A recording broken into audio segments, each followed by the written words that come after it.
So, let's talk about weird people. I feel you on that one.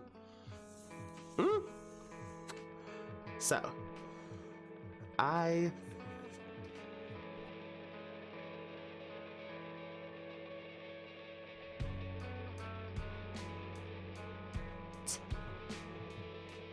was staring at me. Let me survey who's on this bus. Because I usually do that too. See who's on the bus, how many crackheads are on there, not crackheads, I'm sorry. How many leaners are on the bus? Because crack wasn't the drug of choice. Heroin was. You'll find the occasional crackhead, but mostly heroin. I look at the person crossing me, somebody going to work, they're asleep. Look around, you know, bus is kind of empty. One kid up there standing up in the back, listening to his music, banging, you know, whatever. And then one motherfucker in a hoodie, sitting all the way in the back. And I noticed that hoodie. I bought that hoodie.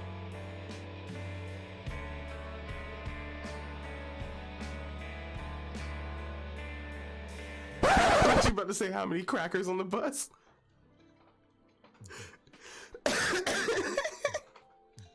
Crackheads. Oh man. So, and literally my look around the bus was like, shit.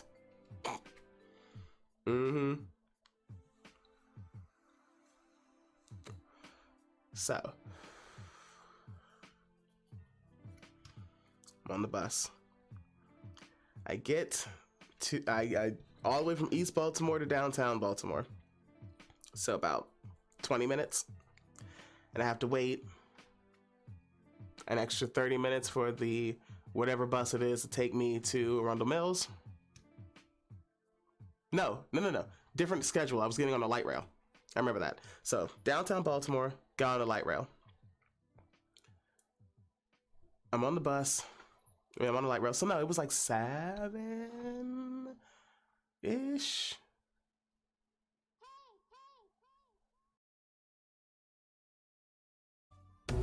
So I'm there and I'm talking with one of the girls that I know.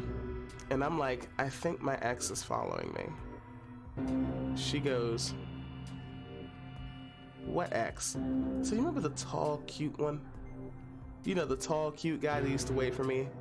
And she's like, yeah, the light-skinned one with the long hair. I'm like, That gray hoodie?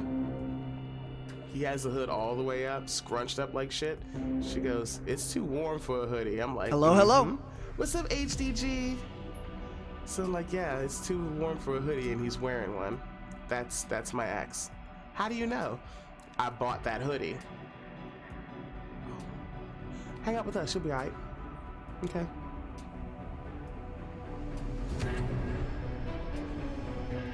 Well, we get on the light rail train, and I mention as I'm getting on, because he's getting on the car right behind me, because he doesn't want to get too close.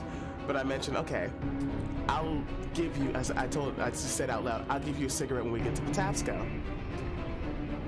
I just say that out loud, so loud enough for him to hear. I'm not getting off of Patapsco. I'm getting off of BWI at the end of the line. So I'm hoping that since he can't see me now, he's just going to assume I get off of Patapsco. And then I remembered as we pulled to Patapsco and the doors open, these doors stay open for a minute. So he probably got off the train, saw that I didn't get off, and got back on. And that probably pissed him off because he had a hair trigger. I get to BWI. And I'm praying, because I wasn't looking out the window. I'm like, please tell me he's not still on this train. I got off of BWI, I get off the train, and I look, show fucking enough, this motherfucker is on the goddamn platform. He got off the train.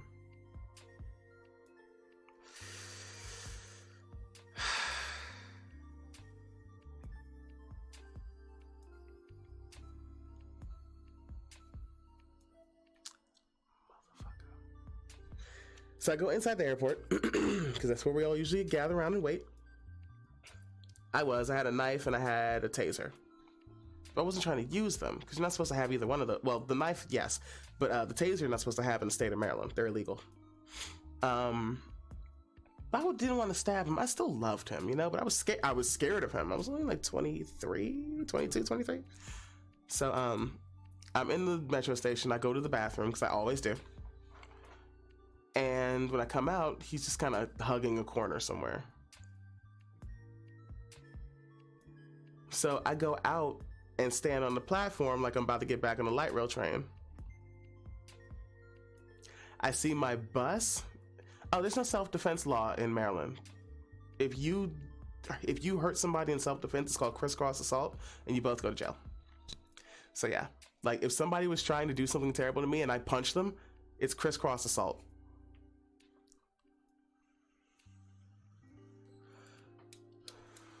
It's so dumb. Pepper spray is illegal as well. Yep.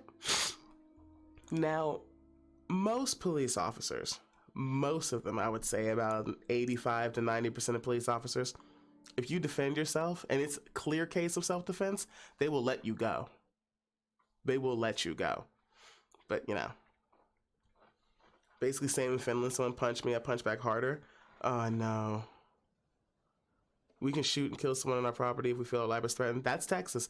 If you shoot and kill somebody on your property, you go to jail for murder. Even if they had a gun too. If it was you or them, whoever survives goes to jail for murder. Go Maryland. I saw my bus coming and I was like, shit, I'm gonna miss this bus. I have an idea. That bus is gonna wait there for a second. I get on the train to pull up at the same time, but their doors are about to close. So I jumped on the train as fast as I could. He jumps on the train and I jump off as I squeeze my fat ass through the doors and let the doors shut. And I just stay really close to the train. And once it starts to move, I run over to the bus so he sees me running past this door. And I just watch him. He pulled his hood off and was like banging on the door. And I just was like, bye. Because I'm like, if he follows me to work, there is one spot by the medieval times. It's pretty much the employee smoking area and probably where they take all the horse shit because it always smells like horse shit. It's really dark in that area because sometimes the light doesn't work. I don't know what he could have done to me right there. So I was like, that's all I was thinking about was I don't want him following me into any areas where he thinks he's concealed. I paid for that later though. Florida's a stand your ground state, but I don't even have the motivation to punch back, right?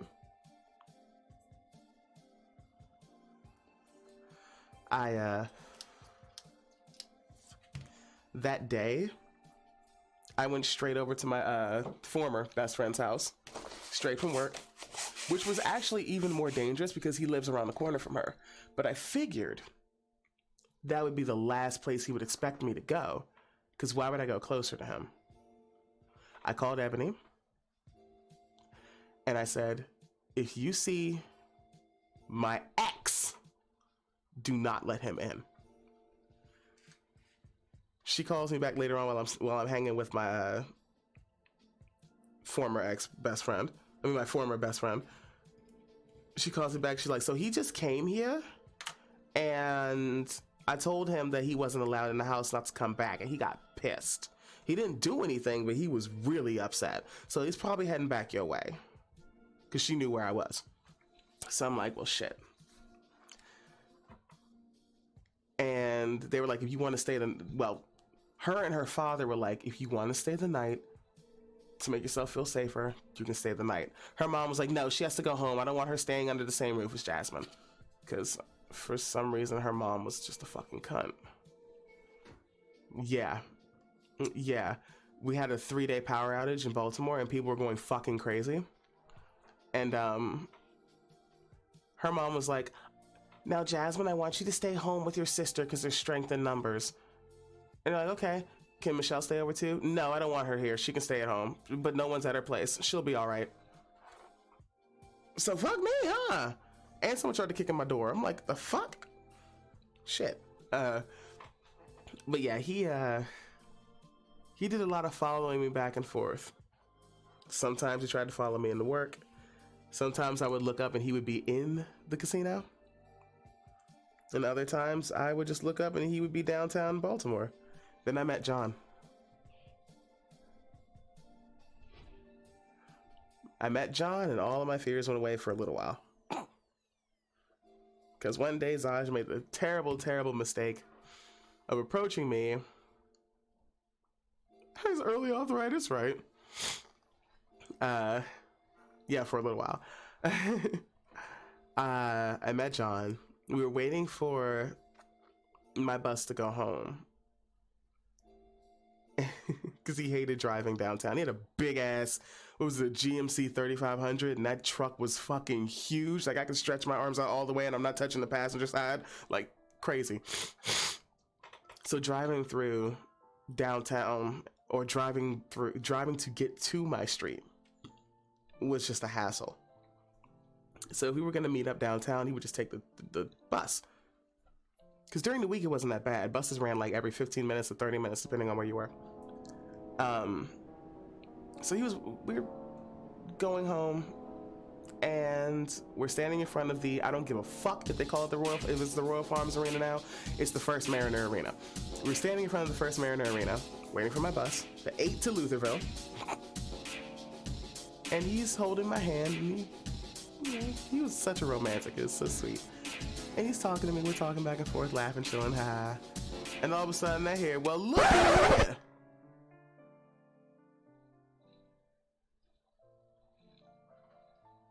Shit. Next thing I know, here comes all 6'2" of this asshole in my face like this, calling me all kinds of bitches and whores and sluts, and you're always gonna be my little whore, and you're always gonna be this, and no matter who touches you, I was there first. And I'm like, fuck me. John and I had just started dating. Like, I think we were official for like a week. I'm not looking him in the face. Mind you, this man scares me. I'm terrified of this guy. Now I'm like, what do you want? Do you want the taser? Do you want the big knife? Do you want the little knife? You want me to pop something off in you? Do you want me to shank you with the steak knife? Break this bad boy off? Because they are kind of cheap and flimsy.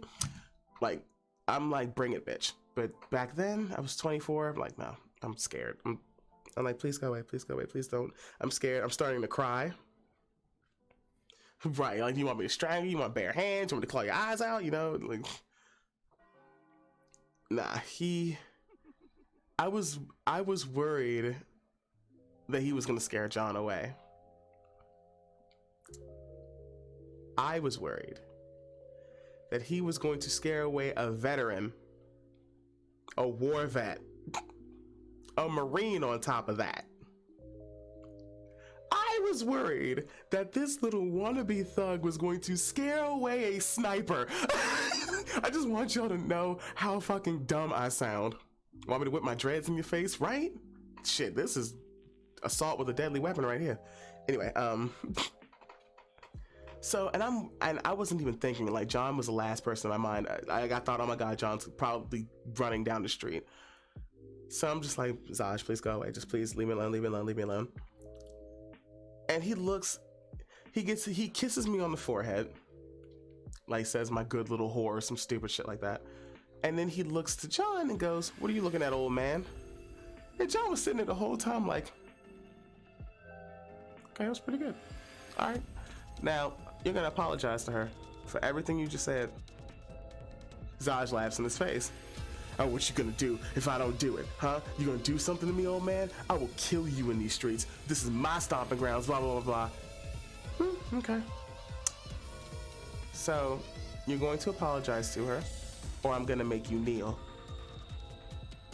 I'm crying. I'm like, oh my God, they're gonna fight and Zaj is gonna hurt him, and I don't want him to get hurt, and I'm scared he's gonna hurt me. I'm scared I can't get away from him. I'm scared. Zaj says, motherfucker. I just see John cock back, uppercut his ass. I see his head go bank, and Zaj just falls to his knees. And I'm like, the bus pulls up. The bus driver opens the door. He's laughing his ass off. I grab John before he can get even more worked up, and we get on the goddamn bus. And I'm like, Yes, that was the bus driver.